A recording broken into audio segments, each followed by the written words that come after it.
एक रोगी रात में नहीं सोएगा, एक भोगी रात में नहीं सोएगा और एक योगी भी रात में नहीं सोएगा, क्योंकि उसके लिए भी रात बहुत सहायक होती है।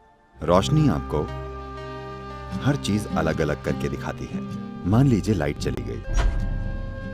रात में कुछ ऐसा है कि सीमाएं थोड़ी धुंधली हो जाती हैं। तो योग के लिए, सेक्सुअलिटी के लिए, दोस्ती, नजदीकियां, पढ़ाई, फोकस, इन सभी चीजों के लिए रात ज्यादा सहायक लगती है।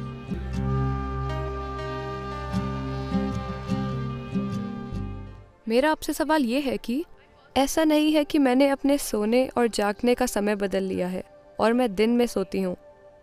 बात बस ये है कि मैं ना सिर्फ पढ़ाई बल्कि बाकी चीज़ें भी रात में ज़्यादा कुशलता से कर पाती हूँ।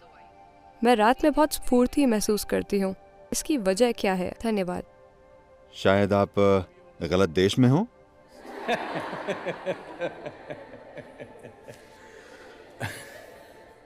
तीन तरह के लोग होते हैं जो रात में नहीं सोते। एक रोगी रात में नहीं सोता। रोगी का मतलब है बीमार इंसान, क्योंकि वो सो नहीं पाता। एक भोगी रात में नहीं सोता। एक सुख खोजने वाला रात में नहीं सोता, क्योंकि उसके कामों के लिए रात मददगार होती है। एक योगी भी रात में नहीं सोता, क्योंकि उसके लिए भी रात बहुत सहायक होती है। आप इनमें से क्या हैं आप तय कर सकती हैं, मैं कुछ नहीं कहूंगा। रात में क्या खास होता है? देखिए, रोशनी। हमारे लिए रोशनी इसलिए कीमती है क्योंकि हमारी आंखें एक खास तरह से बनी हुई हैं। रोशनी आपको हर चीज अलग अलग करके दिखाती है। देखिए, अभी क्योंकि यहां रोशनी है, मैं इस इंसान को, इस इंसान को, इस इंसान को, इस इंसान को देख सकता हूं। मान लीजिए लाइट चली गई और अंधेरा हो गया, मैं बस लोगों के झुंड को देख पाऊंगा। मैं इस इंसान को, इस इंसान को, इस इंसान को नहीं देख पाऊंगा। तो रात में कुछ ऐसा है कि रात में सीमाएं थोड़ी धुंधली हो जाती हैं। तो योग के लिए, सेक्सुअलिटी के लिए, दोस्ती के लिए, नजदीकियां, पढ़ाई, फोकस, इन सभी चीजों के लिए रात ज्यादा सहायक लगती है, क्योंकि रात में आपके और दूसरे के बीच का अंतर कम हो जाता है। सिर्फ इसलिए क्योंकि हमारी आंखें इस तरह से काम करती हैं। जहां रोशनी ना हो, वहां हमारे अनुभव में हर चीज मिलकर एक हो जाती है।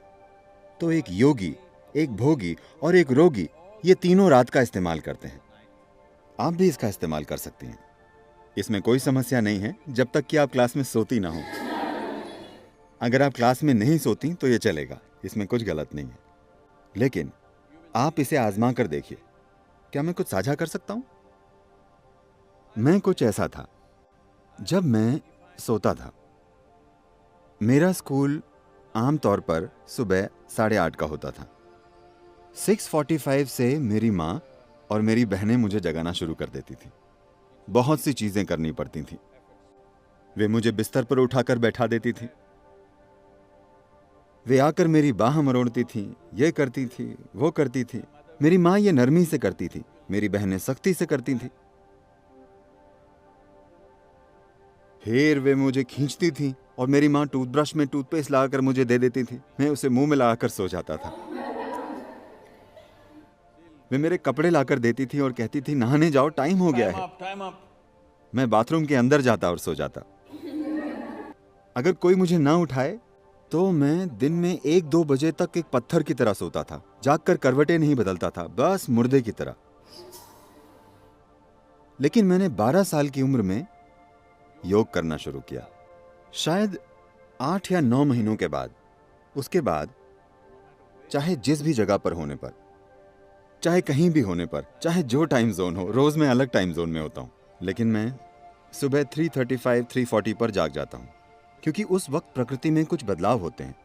मेरा शरीर बस जाग जाता है। अगर मैं चाहूं, मैं उठकर जो करना चाहूं कर सकता हूं। अगर मैं ना चाहूं तो मैं थोड़ा और सो सकता हूं, लेकिन शरीर हमेशा जाग जाता है। तो आपको सिस्टम में थोड़ी संवेदनशीलता लानी होती है। देखिए, आप इस धरती के अंश हैं, हाँ या ना? कोई इंसान अपने बारे में कुछ भी बकवास सोचे, लेकिन हम सब इस धरती से पॉपअप हुए हैं। आपने कंप्यूटर स्क्रीन पर पॉपअप देखे? पॉप अप, हाँ? आप बस पॉपअप हैं। आप गायब हो जाएंगे। आपको विश्वास नहीं होता कि आप चले जाएंगे। हाँ, मैं चला जाऊंगा?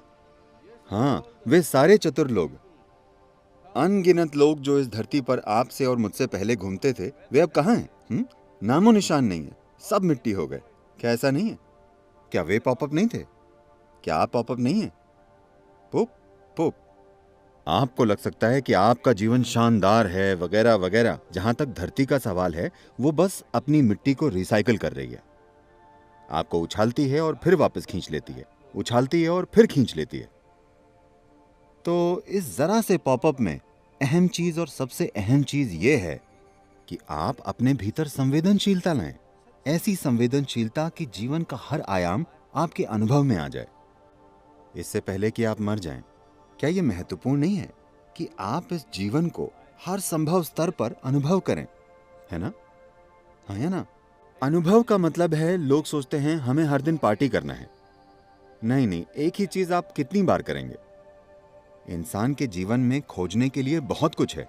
आपको संवेदनशील होना होगा। संवेदनशील से मेरा मतलब है, क्योंकि इस शब्द का एक गलत तरीके से इस्तेमाल किया जाता है।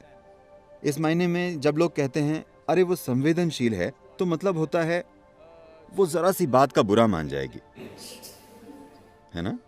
आपके जीवन का संवेदनशील होना और आपके अहम का संवेदनशील होना दो अलग चीजें हैं। जीवन के संवेदनशील होने का मतलब है कि अगर आप इस हॉल में आते हैं तो आप यहाँ मौजूद हर चीज का अनुभव करते हैं, आपसे कुछ नहीं चूकता। अगर आप बाहर जाते हैं तो आप किसी चीज से नहीं चूकते। जीवन के हर आयाम को आपके अनुभव में आना चाहिए। एक बार ऐसा हुआ, शंकरन पिल्लई ने काम करवाने के लिए गधा खरीदा।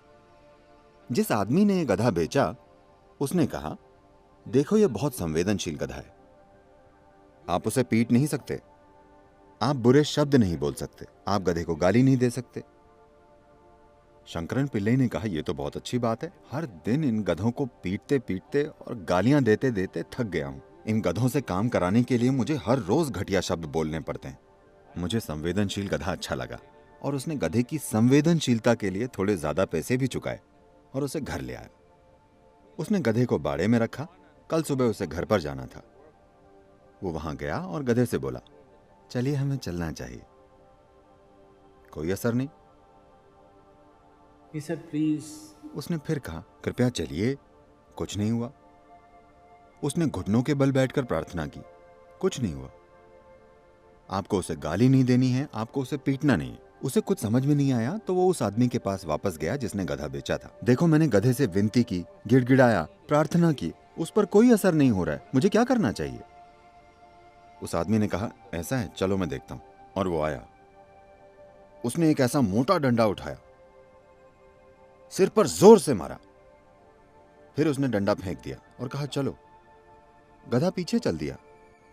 शंकरन पिल्लई आग बबूला हो गया। अरे बेवकूफ, तुमने कहा कि यह संवेदनशील गधा है, और जैसे तुमने इस जानवर को मारा है, मैंने अपने पूरे जीवन में किसी जानवर को नहीं मारा। वो बोला, नहीं नहीं नहीं, ये बहुत संवेदनशील है, लेकिन पहले तुम्हें उसका ध्यान खींचना होगा। तो संवेदनशीलता विकसित करने का मतलब है कि अगर आप अपनी आंखें बंद करें तो आप जान जाएं कि चांद अभी किस अवस्था में है, क्योंकि ये सब आपके शरीर में हो रहा है। हर दिन ये आपके सिस्टम में जाहिर हो रहा है। क्या आपने ध्यान दिया है कि अगर पूर्णिमा या अमावस्या हो तो पूरा समुद्र उछलता है, ज्वार भाटा आता है ना? आप कभी समुद्र तट पर गए हैं या नहीं जाते? आप जाते हैं, लहरें उठती हैं। Yes. पूरा समुद्र ऊपर उठने की कोशिश कर रहा है। आपके शरीर का 72% पानी है। आपको लगता है कि कुछ नहीं उठता, ये उठता है। सूरज और चंद्रमा की हर स्थिति और कई चीजें जो धरती के साथ हो रही हैं, वो आपके साथ भी हो रही हैं। आपके जीवन को संवेदनशील बनना चाहिए, तभी आप जानेंगे कि आपके जीवन के हर पहलू को कैसे संभालें। संवेदनशील अहम मत बनाइए, अपने सामाजिक पहलू को संवेदनशील मत बनाइए। अगर आपके भीतर का जीवन संवेदनशील बन जाए और इस जीवन के साथ जो हो रहा है, अगर वो एक चीज आप जानते हैं, तो आप देखेंगे कि आपका जीपीएस ऑन हो गया है। तब कोई समस्या नहीं होगी, आप कभी खोएंगे नहीं। इससे कोई फर्क नहीं पड़ता कि कौन क्या कहता है, आप कैसे हालात में पहुंच गए हैं, आप कभी भटकेंगे नहीं, क्योंकि आपका जीवन संवेदनशील है। इस जीवन की बस यही जरूरत है कि इसे एक जीवन के रूप में संवेदनशील बनना है। अभी हमने एक ऐसा मनोवैज्ञानिक ढांचा विकसित कर लिया है जिसका जीवन से कोई लेना देना नहीं है। इसका थोड़ा सरोकार सामाजिक पहलू से है, पर जीवन से कोई लेना देना नहीं है।